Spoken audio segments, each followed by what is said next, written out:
একটু জানি বিষয়ের মধ্যে আজকে আমাদের অনুচ্ছেদ হবে বিষয় সুন্দরবন। সুন্দরবন যেটা আছে করতে, ঠিক আছে?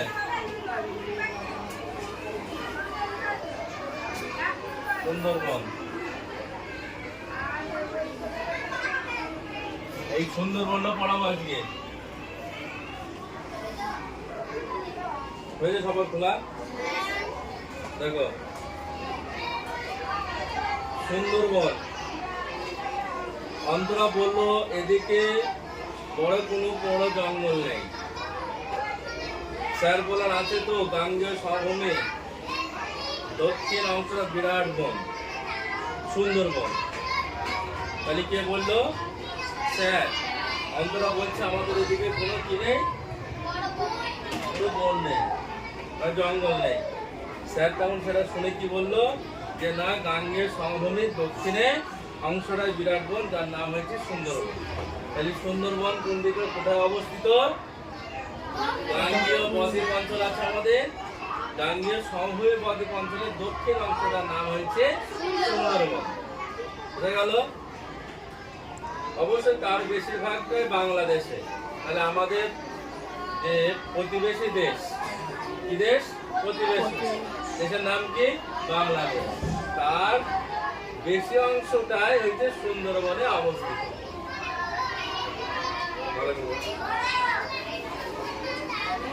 উত্তর 24 পরগনার অল্প কিছু অংশ আর দক্ষিণ 24 পরগনার দক্ষিণ পূর্বের দিকে প্রায় পুরোটা জুড়ে সুন্দরবন। তাহলে আমাদের যে ভারতবর্ষ, এই ভারতবর্ষের মধ্যে আমাদের যে পশ্চিমবঙ্গ রাজ্য, এই রাজ্যের মধ্যে যে জেলাটা পড়ে সেটা হচ্ছে উত্তর 24 পরগনা আর দক্ষিণ 24 পরগনা। অর্থাৎ 2 24 পরগনার মধ্যে এই সুন্দরবন অঞ্চলটা অবস্থান করে। কিন্তু বেশিরভাগ অংশটা কোথায় আছে? বাংলাদেশের মধ্যে।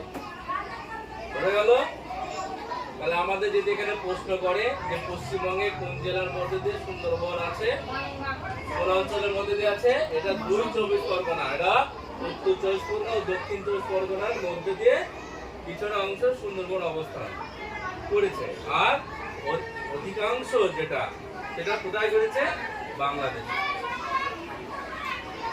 তাহলে দেখা যায় এই অঞ্চলে ভূমি ঢাল খুবই কম, ভূমি যে ঢাল, সেই ঢালটা খুবই কম আছে। অন্তরা বলছে যে রয়্যাল বেঙ্গল টাইগার তো এই বনেই আছে। অন্তরার মনে প্রশ্ন জেগেছে যে সুন্দরবনে কি দেখা যায়? Royal Bengal tiger.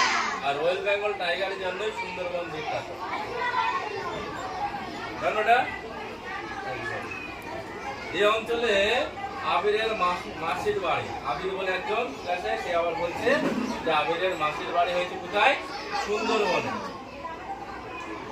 সে বলল আছে তো, সে যখন মাসির বাড়ি যায়, মাসির বাড়ি নিশ্চয়ই গিয়ে সে দেখেছে, তখন অন্তরাকে বলেছে হ্যাঁ ঠিকই বলেছিস, হ্যাঁ আছে তো, ওখানে রয়্যাল বেঙ্গল টাইগার আছে। যেহেতু মাসির বাড়ি, ও যাতায়াত করে, ওখানে যাওয়া আসা করে, তার কারণে সে উত্তর দেয় হ্যাঁ আছে। কে বলে কথাটা? আবির বলে। ওই বাঘ আর সুন্দরী গাছ, ও আর একটা কথা বলে যে সুন্দরী গাছ, বাঘ তো আছে, তার সাথে কি আছে? সুন্দরী গাছ আছে। এই বনের সবচেয়ে বিখ্যাত প্রাণী আর উদ্ভিদ, তাহলে সুন্দরবনের বিখ্যাত প্রাণী নাম কি? Royal Bengal tiger. আর বিখ্যাত উদ্ভিদের নাম সুন্দরী গাছ। এটা কে বললো কথাটা? আবির বললো। আমরাও জানি যে সুন্দরবন অঞ্চলের বিখ্যাত প্রাণীর নাম হয়েছে রয়্যাল বেঙ্গল টাইগার এবং উদ্ভিদ হচ্ছে সুন্দরী। এছাড়া আরো অনেক গাছ দেখতে পাওয়া যায়, সুন্দরী, তেতাল, গোলমরি, গড়ান, এগুলা তেতাল, এগুলো বললাম। তা এই অঞ্চলে আরো নদীও আছে, এটা খুব নিচু জায়গা তো, এই অঞ্চলে নদী আছে। যেমন নদীগুলো মাতলা, বিদ্যাধরী, কান্দিনী, রায়মঙ্গল। চলাফেরা করতে গেলে বারবার নৌকায় চড়তে হয়। তাহলে সুন্দরবনের কয়টা নদীর নাম পরীক্ষায় যদি আসে, এখান থেকে এই প্রশ্নটা করবে যে সুন্দরবনের কয়টা নদীর নাম বলো। সুন্দর অঞ্চলে কয়টা নদীর নাম হচ্ছে মাতলা, বিদ্যাধরী, কান্দিনী আর রায়মঙ্গল।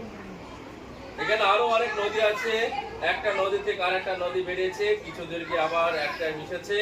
রফিকুল বলল তবে শেষ পর্যন্ত সব নদী বঙ্গোপসাগরে পড়েছে বা পতিত হয়েছে, মিশেছে।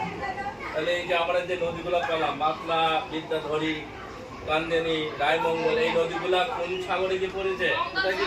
বঙ্গোপসাগরে গিয়ে মিশেছে। অন্ধরা বললো এখানকার মাটিতে খুব নুন, মাটিতে বালি কম, কাদার ভাগ বেশি, মাটির তলায় জল ও নোনতা, তার কারণ সমুদ্র। আর আমরা জানি সমুদ্রের জল কি হয়? লবণাক্ত হয়, তাই না? নোনতা বা লবণাক্ত, নোনতা মানেই তো লবণাক্ত, তাই না? আর সমুদ্রের জল থেকে আমাদের লবণ তৈরি হয় বা বানাই আমরা, সব জলটাকে নিয়ে কাজে লাগিয়ে জল তৈরি করি, জলটাকে নিয়ে আমরা লবণ তৈরি করি। তাছাড়া দেখা যায় এখানকার মাটিতে খুব নুন আছে, মাটিতে বালি কম, কাদার ভাগ বেশি থাকে, মাটির তলায় জল ও নুনটা, তার কারণ হয় সমুদ্র, সমুদ্রের জলের জন্য। এখানকার মাটির নিচে জলের স্তরের সঙ্গে সমুদ্র